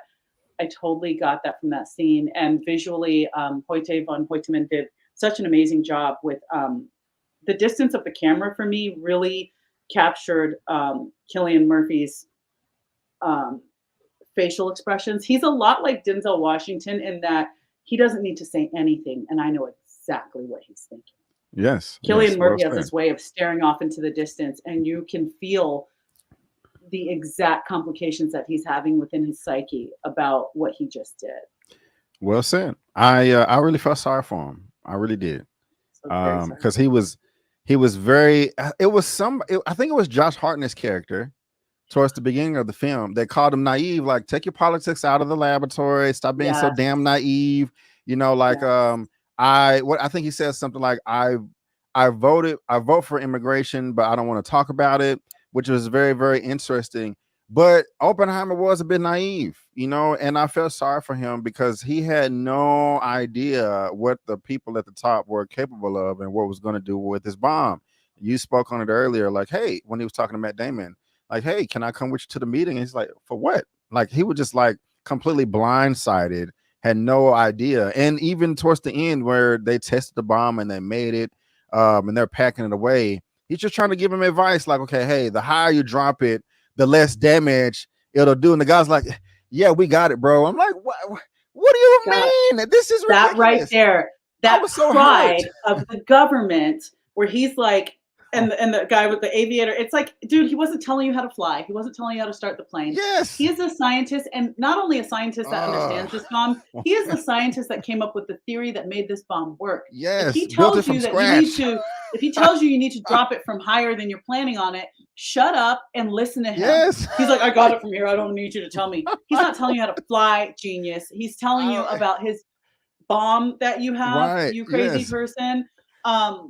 What the heck? But to It's your crazy. point, I totally shut up, dude. Just calm down, calm down. No one's telling you how to fly. Right. But I totally agree with you, Brandon, in that Oppenheimer was naive because remember, and I heard somebody I was standing in line to like walk into the theater, and I heard this girl behind me was like, "Why should I feel anything for this man? I mean, he created a bomb that Oh, like Lord. hurt a lot of innocent people." And it's like, you guys have to understand, he was a Jew. He was a Jew. at this time, it's one thing for America to be at war, like war, you got World War II happening.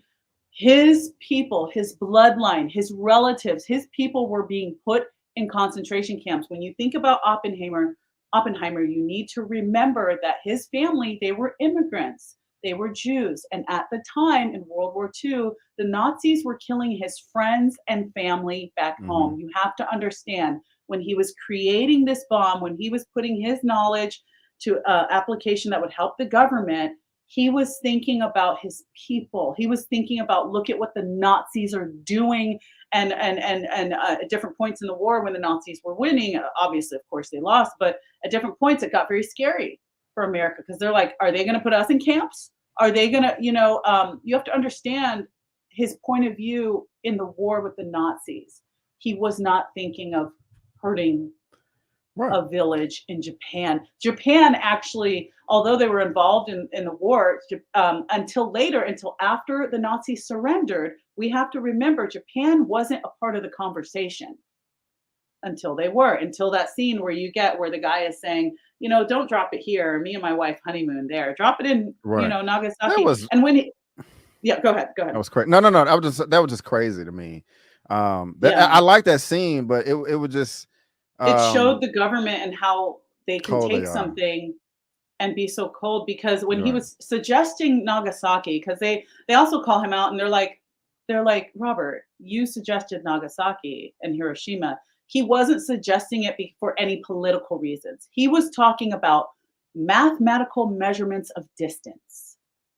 He had no qualms with Nagasaki or Hiroshima. He had no reason to go, you should drop. The reason why Oppenheimer suggested that they drop it in Nagasaki was how big the land was, and it was sheer calculation. He had no political reason to suggest these people, and people have to remember that. He wasn't a villain in that way. His point of view was strictly very personal, being a Jew, and also being a scientist, just in terms of the numbers. And also, and in addition to the, well said, and I agree with you 100%. But in addition to that, even if he wasn't a Jew, he was just trying to beat them, from the Germans for doing the same thing. You want to be in control of it, I mean, I don't want them to be, have the nuclear weapon, but if we have it before them, that will, hopefully have them ceasefire and nobody has to die or blow up, in mass.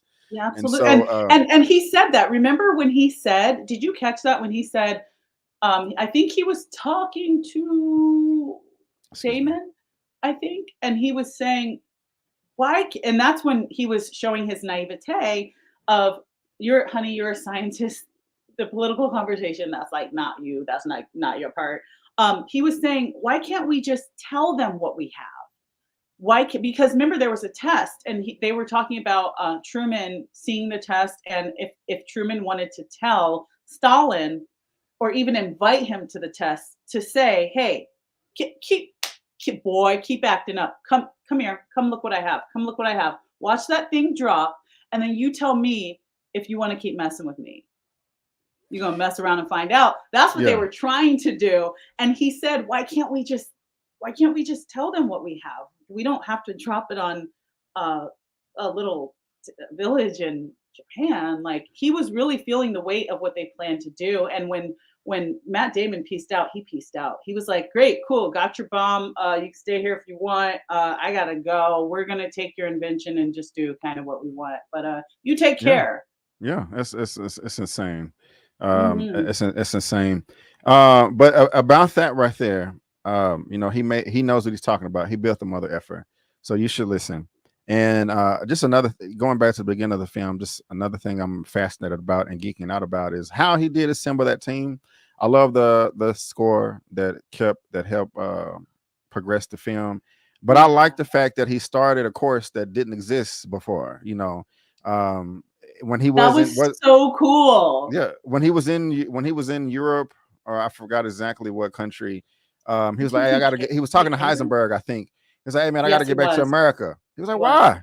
He's like, ain't nobody taking quantum mechanics seriously over there. He was like, well, shit, let me be the first. You know what I'm saying? Yes. And so that's when he met, Josh Hartnett's character, and they was building the electron machine or something. Yes. And he's like, hey, when's your next lecture? I got one in 10 minutes. A seminar? No, just one pupil. The guy One walks in there. student. Oh, I think I made a wrong turn. I turned right. I should have went left. No, no, no. So what do you know about particles or something? And that's why I'm leaning in. Like, yes, let's learn something. Let's Yeah. learn. You know what I'm saying? But that's So I, inspiration for I all of yeah, us, dude. yeah, Just because it's not popular doesn't mean it shouldn't be done. Just right, because not right. many people are doing it doesn't mean you shouldn't do it. If you got to be the first, fine. Be a Yeah, world yeah, changer and a history maker. If you got to be the first, and that's what yeah, he did because yeah. um uh see, this tells you how much I know about science. I was about to say physicism. It's okay. I almost slipped up a few See, times this is myself. why You're I good. know my lanes. I know where I belong. But Silly. but I know my gifts. But Yeah. real talk, physics was not something that was popular in America at that time. But Right. because we found ourselves at the time when he was a student, World War II hadn't happened yet. It was just a lot of talk of stuff. But he was like, as obviously political things are gearing up, and he wasn't thinking, I want to make a bomb. He was just thinking, let's take physics and this theory to America, and then it went where it went. Yeah. But that's a really great. That's why I think this film is so important. Mm-hmm. Mm-hmm. Someone said this is the most important film. It really is because it explores the thought process of the world changers and the history makers, Mm-hmm. and how what if he listened to Heisenberg and said, you're right, nobody's Let me talking stay about here. physics in Yeah. America. I'm Right. going to Right. be a standout, I'm going to be an outlier, I'm going to be a dork, people are not going to like me. What if he let that discouragement get to him, Yeah. and the Yeah. Nazis ended up getting a grasp of the theory? And what's crazy to me is at the beginning when he was saying I'm gonna go to America, they were cool. They were colleagues at the time. But They then weren't. years later, they're in the middle of the war. They find out that they're competing against each other. You know what I'm saying? So No.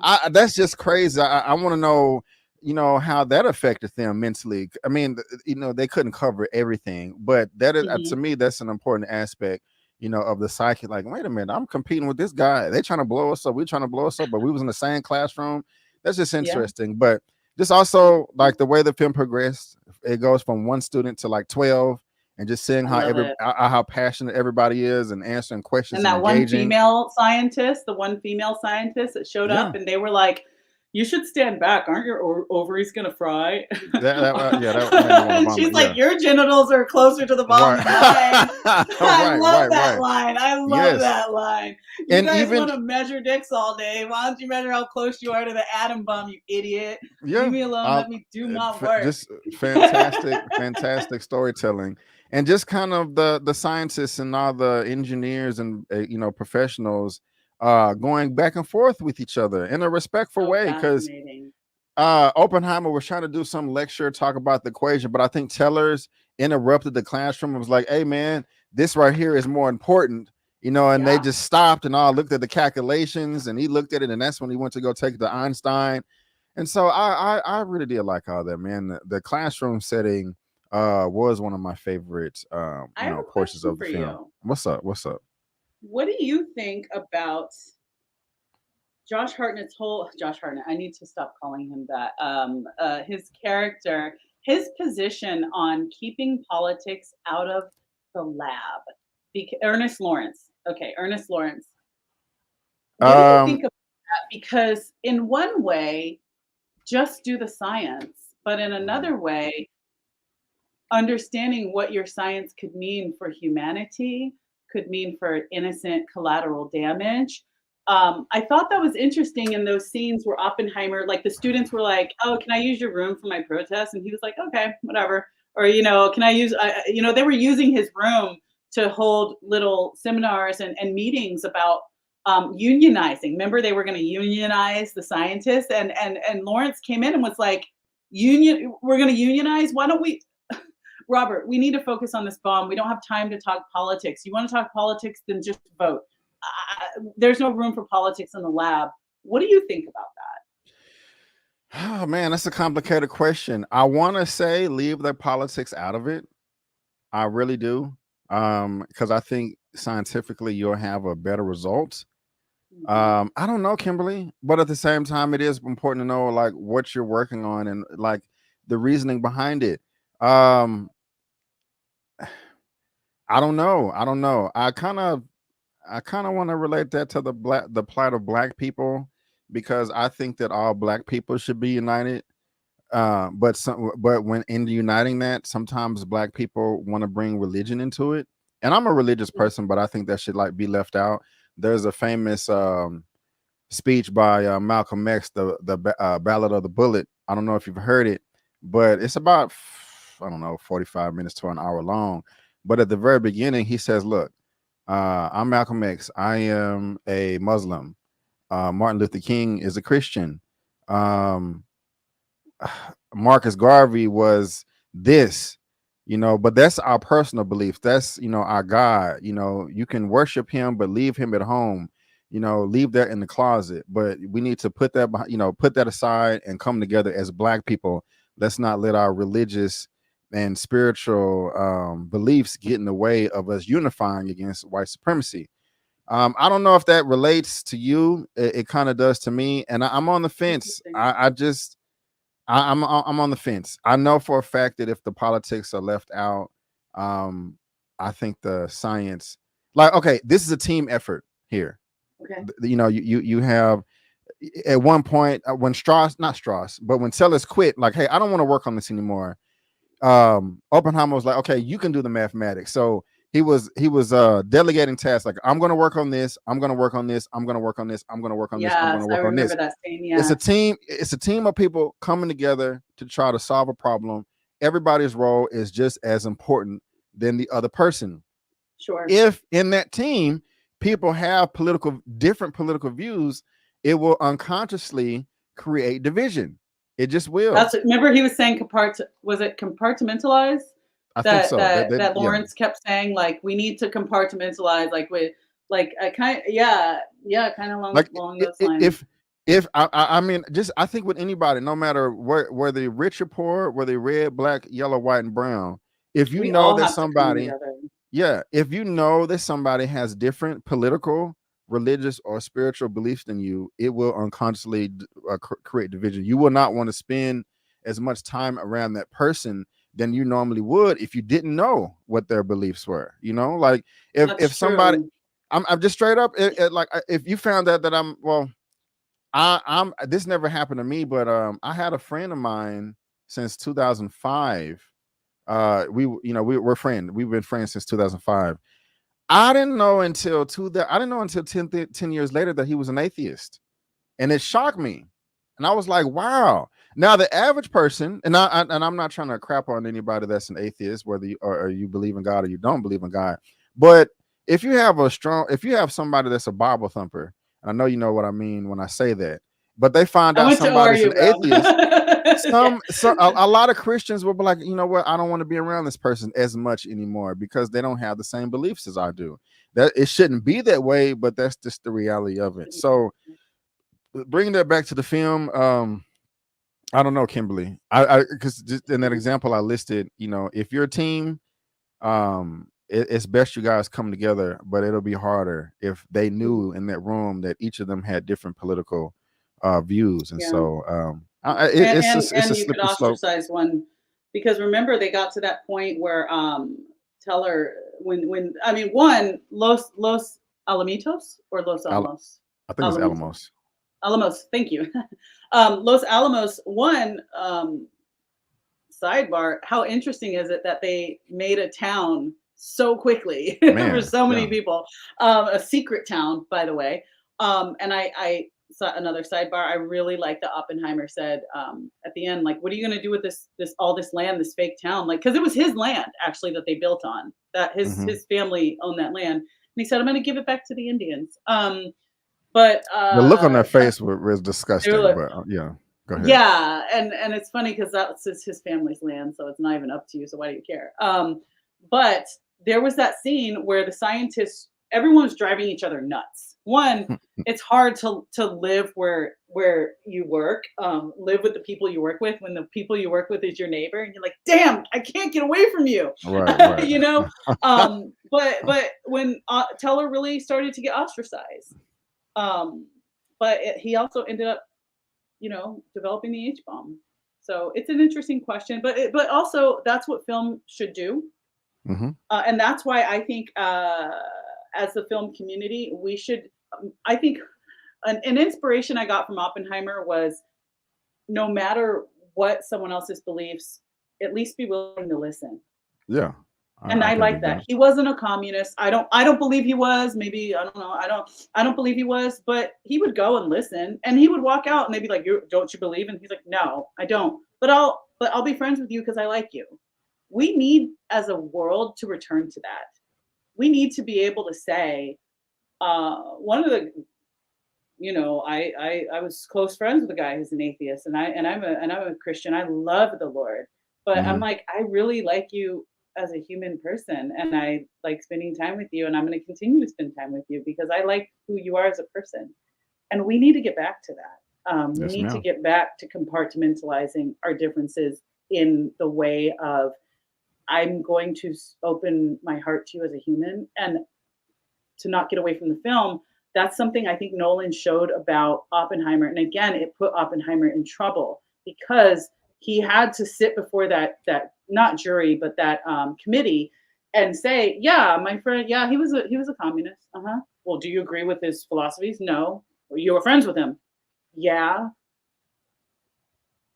We actually do need to get back to Yeah, the point where we can I wish it was like we that. can agree to disagree. We need to get Yes, back to ma'am. agree to disagree. Like I'm not a fan of this whole there was like this Instagram trend in the last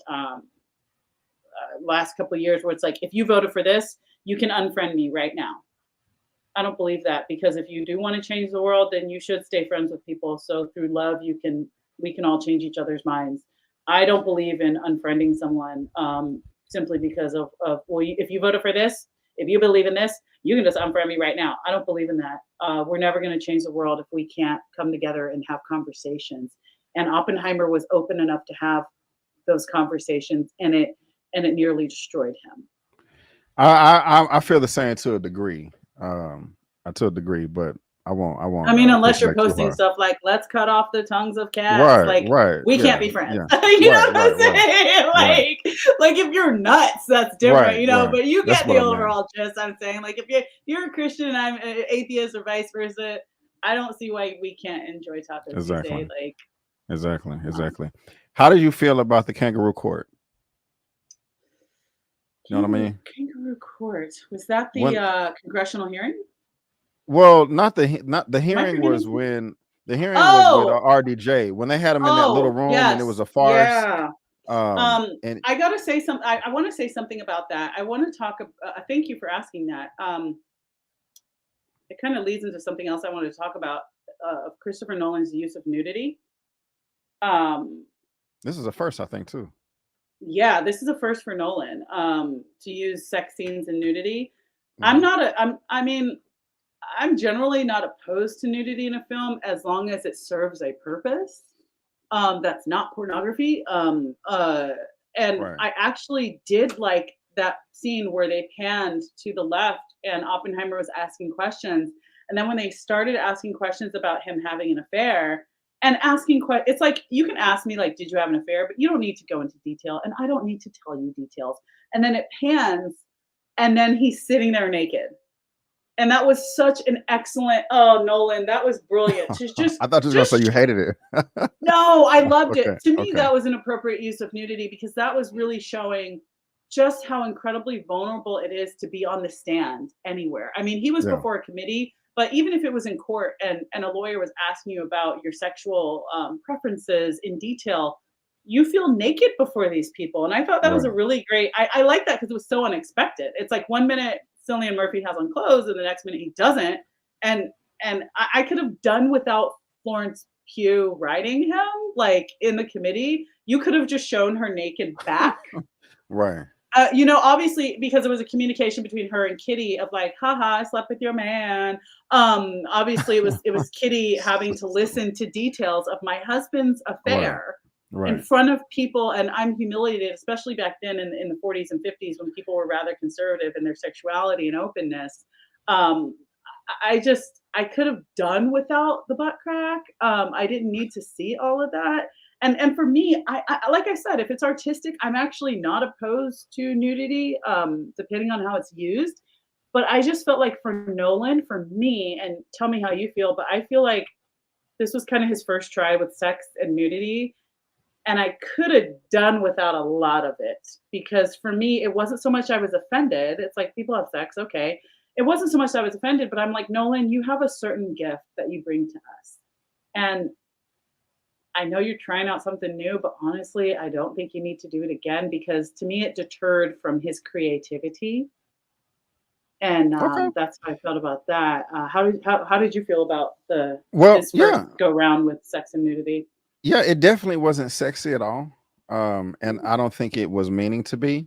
I think it was the purpose was to make it uncomfortable because, mhm, like you said, Oppenheimer was uncomfortable. You feel naked on the stand with all these people harassing you with ridiculous questions and accusations, and just kind of stuck like a deer in headlights. Like, why are you even approaching me like this when my intentions were good? Y'all are treating me like I'm a demon, and that's how mhm, he felt.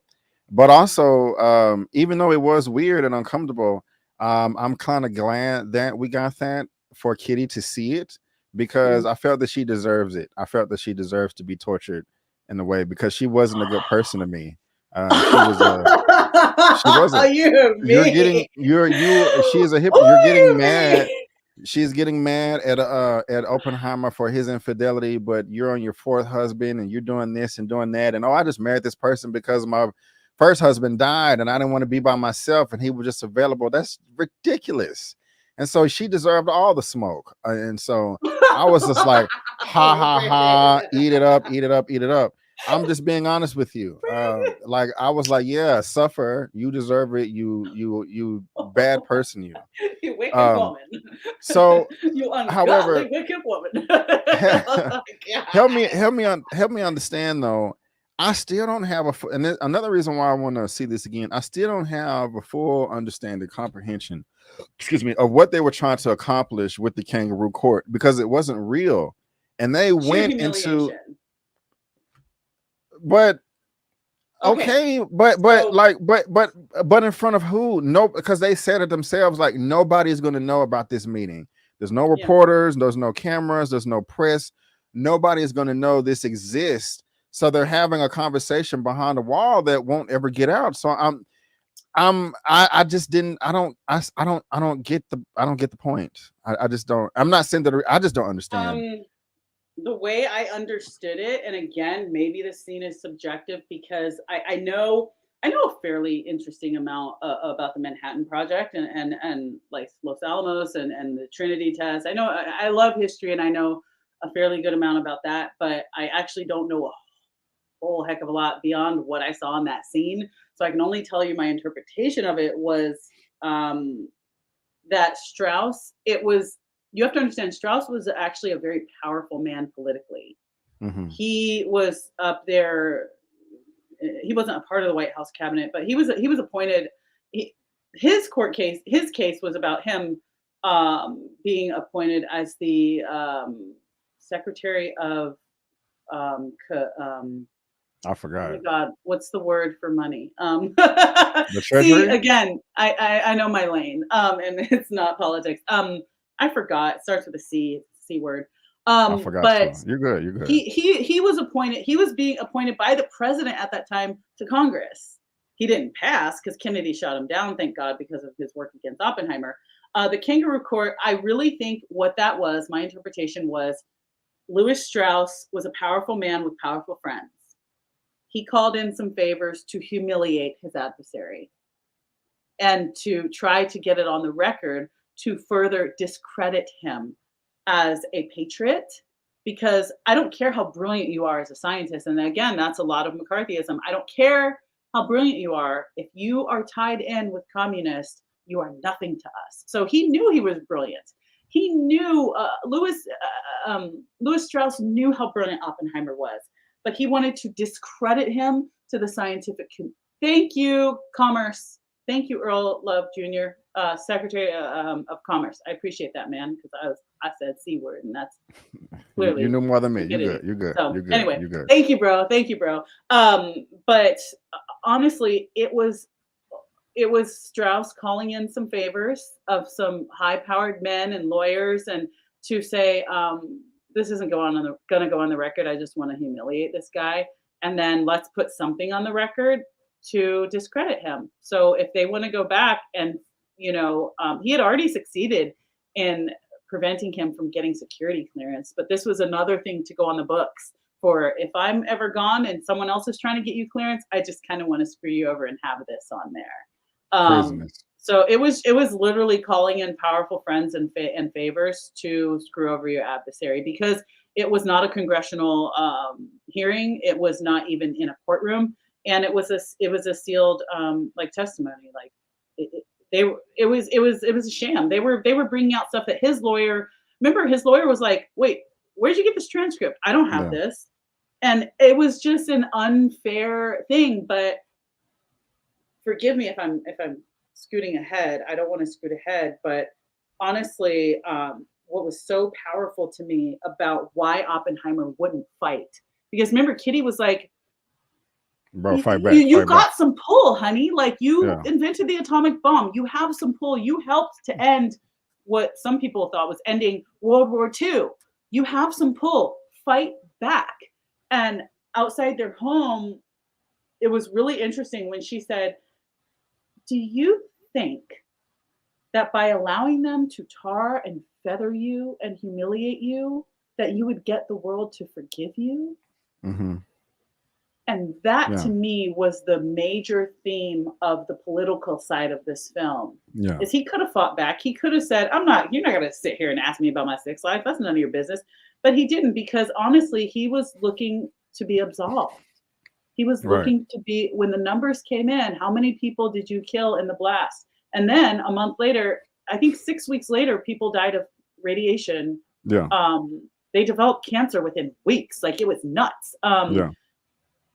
And there was that scene where they were looking at the projector and looking at footage. And again, thank you to Christopher Nolan for not showing us. They only showed that they were looking at a projector, and they communicated that they were looking at the fallout from the atomic bomb. And there was a point where he's looking and his head just goes down and his hands covered, because we can imagine he was looking at burned children, burned elderly people, burned innocent people. And he was just, oh my, I don't want to see this. I don't need to see this.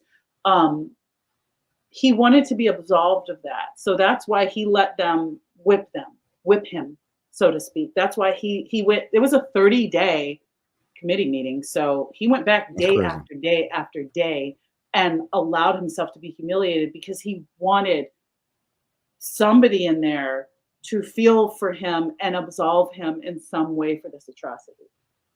I got you. I got you. Well said. That was my Um, interpretation. I may be wrong. no, I thank you. I appreciate it, because that was one of the things I struggle with. So I thank you for laying it out. That makes Absolutely. good sense to me. We spoke about this briefly earlier. The cone of silence when the bomb went off, and so I kind of want to ask you about that. It was one of my favorite parts of the movie, the assembling of the bomb and them testing it out and bringing it in piece by piece.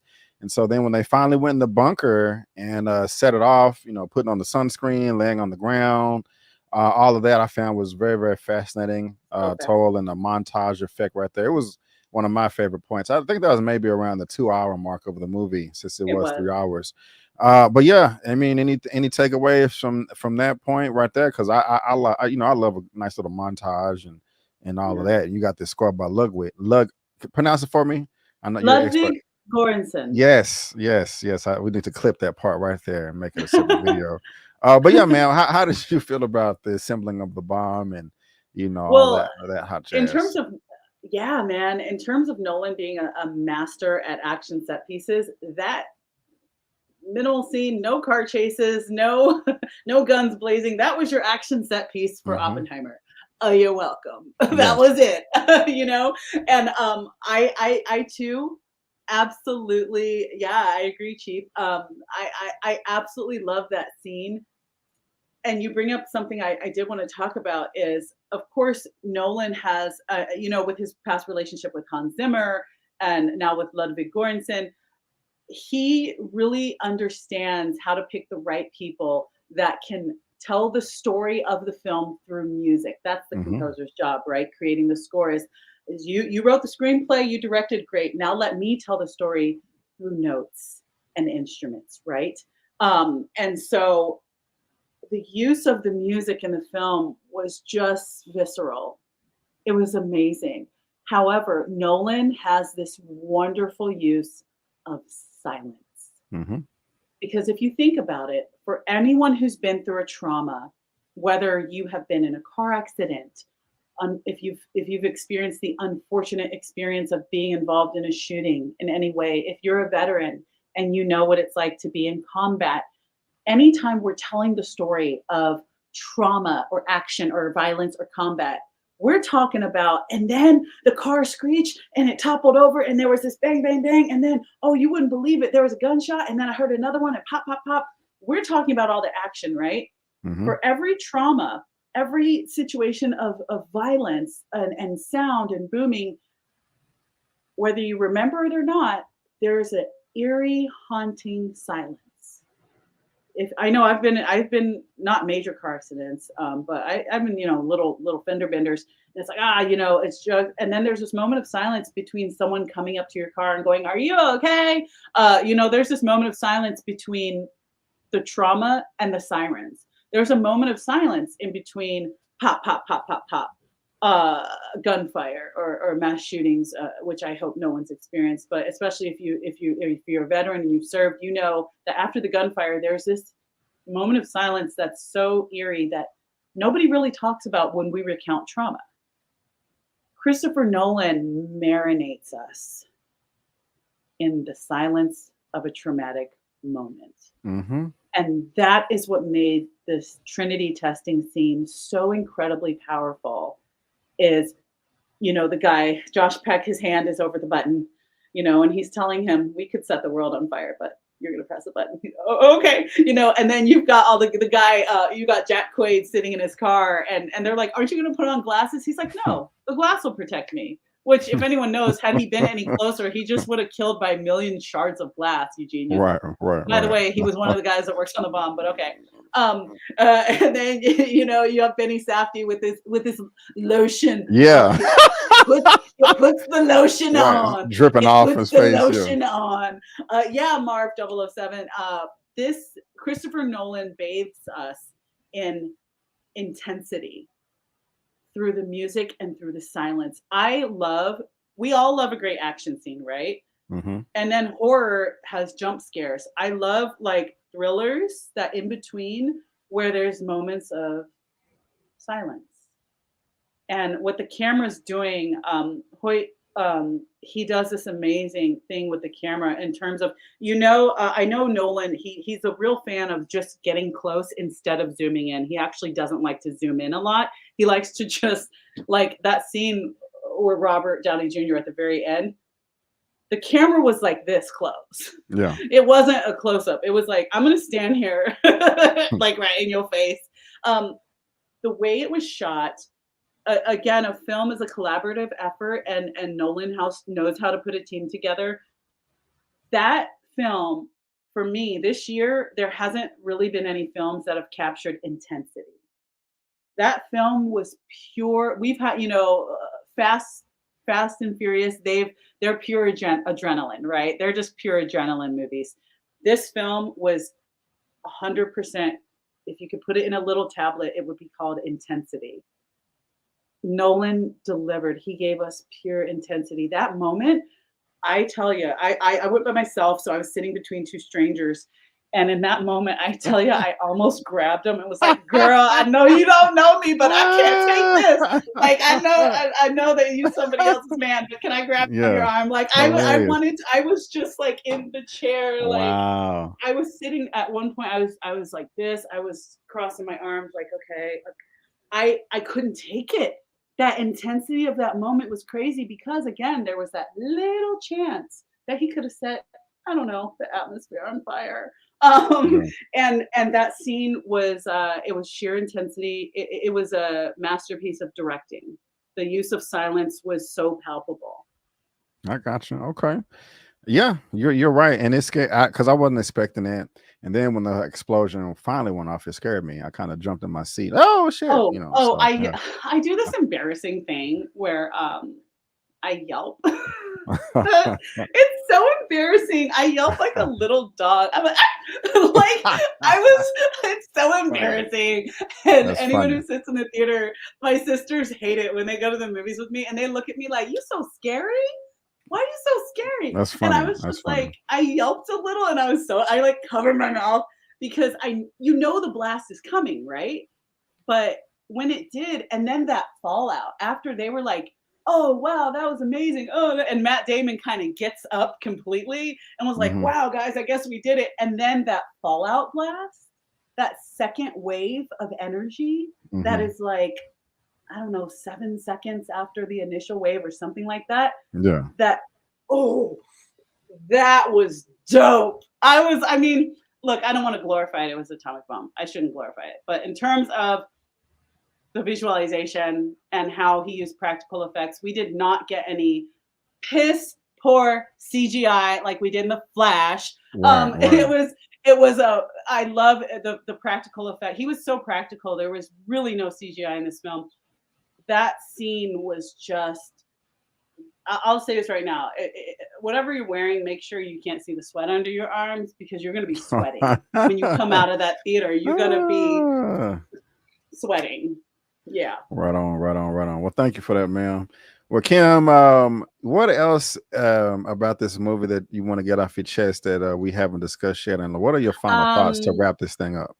I'll wrap it up. I'll try to be succinct. Honestly, Christopher Nolan's best film in my book. It kind of was a return to the intensity of Memento. I thought for a 90% cerebral um, script, I thought he did an amazing job with not having a lot of action to communicate through. I thought Ludwig Göransson did a wonderful job telling the story and making my heart kind of beat to the sound. When you're watching a movie, your heart almost beats to the sound of the music. Um, and Ludwig did a wonderful job in that. I liked learning about the scientific community and the bonds and the friendships, and I loved about the scientific community that you can totally not like a person and respect them. I I like that got a you. lot. I like that you can have differences and be like, I mean, I don't like you, but you're brilliant. I would love to return to a time where we can sit across from each other and say, I don't even like you, but you got some dope thoughts. I thought that one of my huge takeaways was I love biopics. I love history, and please don't be scared off by the fact that this movie is more of a thoughtful film and not so much action. Please go into it to learn. Because something people need to understand about Oppenheimer is that I don't believe he was a villain. I don't believe he created this to hurt children. A lot of those images I saw in National Geographic when I was 16 stick with me today, and I don't believe he intended to have kids end up like that. I Yeah. think he you have to remember he was a Jew. This was World War II. The Nazis were bad to begin with, like they were a threat to America, but also his people were being massacred. For the Jews, I mean, imagine having slavery happen in another country, but you're here and you're fine and you're free, and your people are being led into gas chambers. Imagine being able to be alive to see that. You have Yeah. to understand where he was coming from when he used his talents to create this bomb because he wanted to fight the Nazis. They weren't talking about Japan. He got screwed. One of the major themes of this movie is he got screwed with his Hmm. pants on. And then when Man. he had further input, they said, thank you. We got what we needed. Peace out. I'm going to give you this right here. I don't need Yeah. you. I don't want to hear what you have to say. Matt Damon did a phenomenal job. Cillian Murphy, that's an actor who, it's one thing to act out a scene and say words. It's another thing to be completely immersed and not thinking the thoughts of that person, but thinking the thoughts organically. He, on his face, said so much about, in this moment, I am Oppenheimer, and this is what I am thinking. This is the weight that I'm carrying. Simply for his non-communicative scenes alone, I want him to get an Oscar. that man did so much with his face. Oh my God. Yeah. I want to see a nomination for him. Absolutely. I want to see a nomination for Nolan, which we will 100% get. If we don't, that's not going to happen. He's going to get a nomination. Matt Damon was fantastic. He was awesome. Rami Malek, Gary Oldman, all of these Dane crazy DeHaan, the spy. cameos. Yeah. Dane DeHaan, I loved him. We didn't mention Casey Affleck. Yeah. Yeah. Casey Yeah. Affleck was up in that piece and coming in as this general that was more of like he was an assassin. Honestly, he was the guy that gets information and decides who gets killed. That guy was cold blooded. I loved seeing him there. I loved that this was a period piece. Emily Blunt and Florence Pugh did an equally wonderful job playing complicated women without playing them as hysterical or angry or I'm PMSing or it's just that time of the month. I just got an attitude. No, I'm a complicated woman and I got a lot of thoughts, but I'm also loving and compassionate. Hear me roar. I thought that was great. And very lastly, I think history is important. We don't know where we're going until we understand where we've been.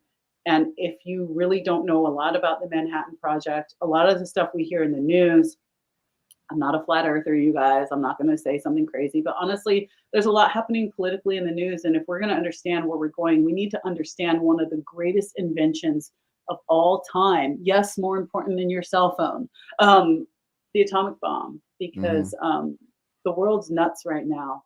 And we really need to understand some aspects of this. And another thing I want to take from this is hopefully we can all be a little bit more like Oppenheimer in that we can agree to disagree and still listen to one. Right on, right on. Thank you, ma'am. I agree with you wholeheartedly. I could have spoken more about Matt Damon because he was hilarious. He was the comic relief. He was like constipated during the whole movie.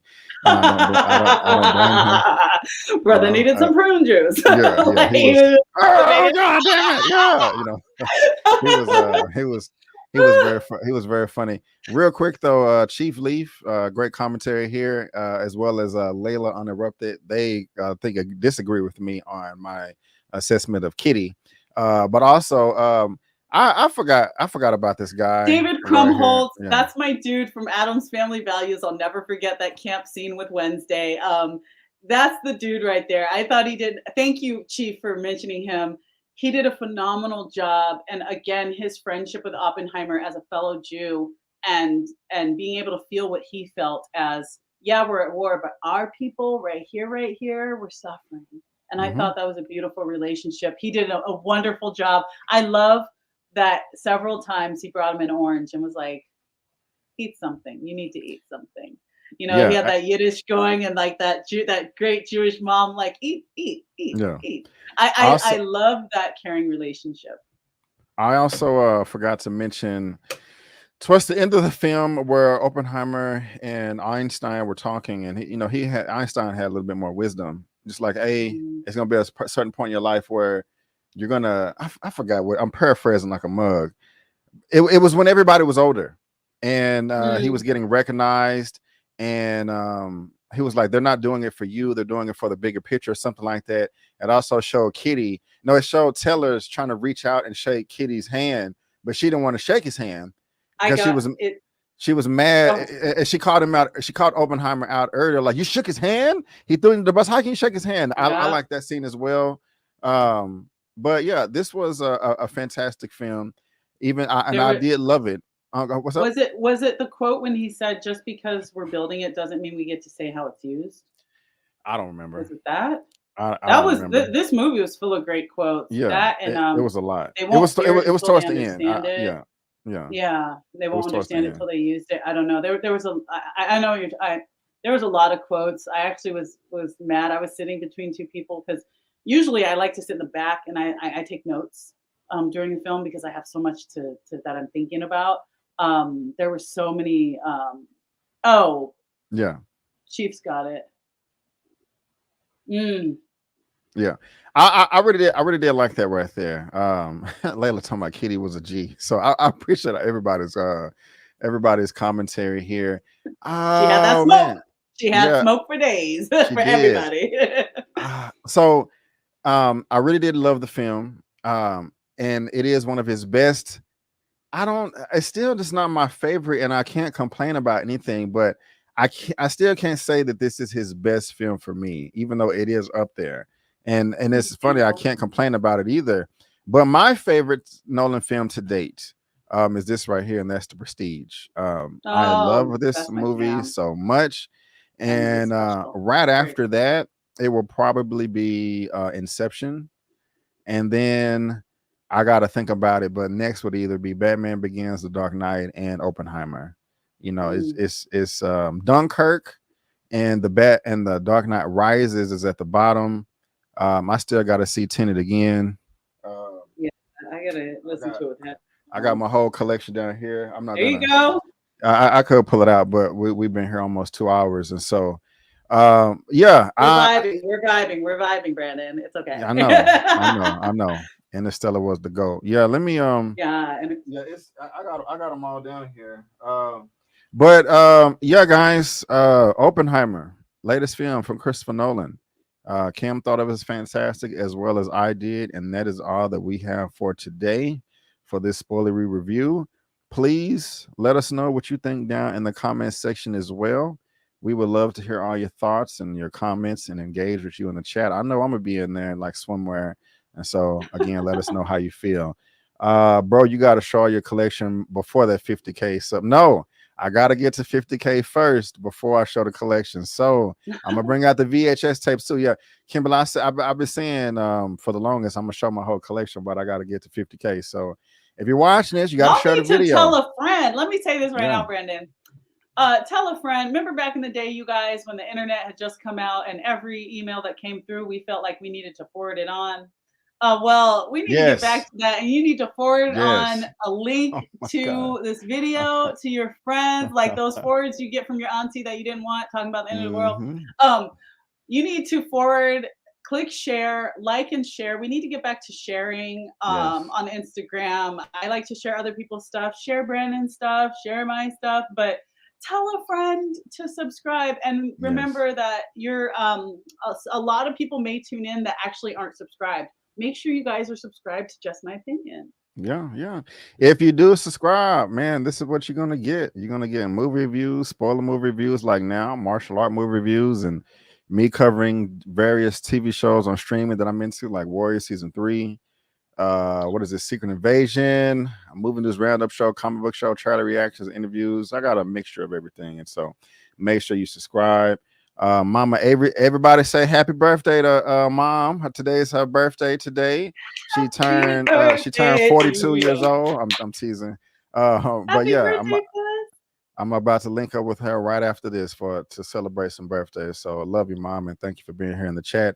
Kimberly, do you have any announcements that you would like to I make for the do. good people out there? What you got going on, man? I do have an announcement, you guys. I'm kind of gathering it together, but I'm really excited. I've got a podcast coming. It's called "The Film That Made Me." ... And the podcast, I actually am going to have some super famous people on the show. They're going to be you.